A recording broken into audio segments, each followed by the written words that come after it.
UW360 is proudly supported by BECU, a not-for-profit member-owned credit union.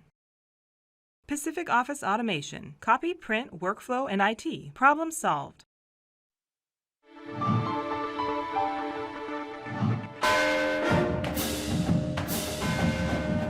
In 1961, the University of Washington turned 100, and Brewster Denny started a tradition, ringing the bell in the Denny Hall belfry on the Friday before the homecoming game.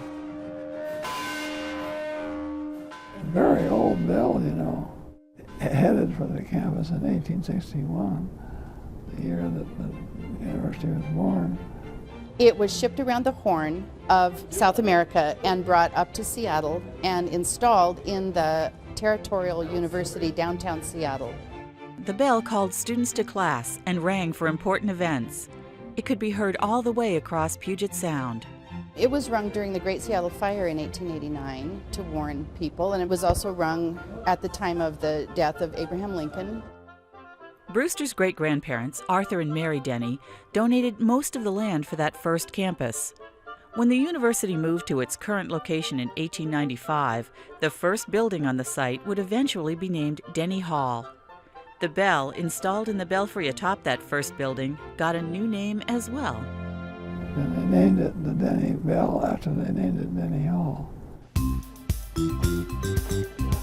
On a rainy Friday in October 2011, the UW is 150 years old, and Brewster Denny is 87. He's ready to ring the bell, just as he has for the last 50 years.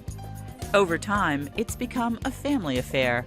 Dad would take me on campus when I was old enough to go and ring the bell with him. There were years when the belfry and the bell were being restored, and the Dennys had to get a little creative to ring it.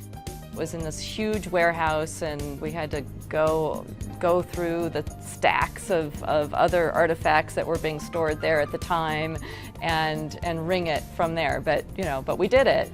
And then there were a couple of years where they actually put it on a flatbed truck and brought the bell to the field, and we rang it during halftime.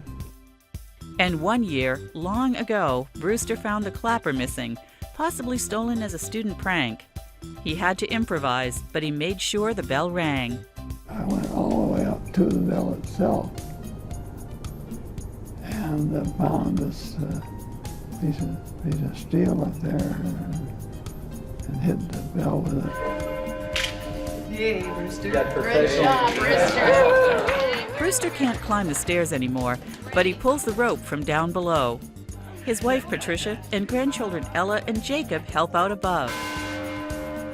Outside, a small but enthusiastic crowd gathers to celebrate.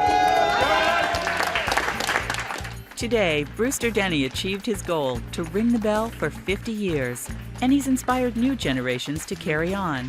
The lovely thing about the bell ringing tradition is the 3 generations.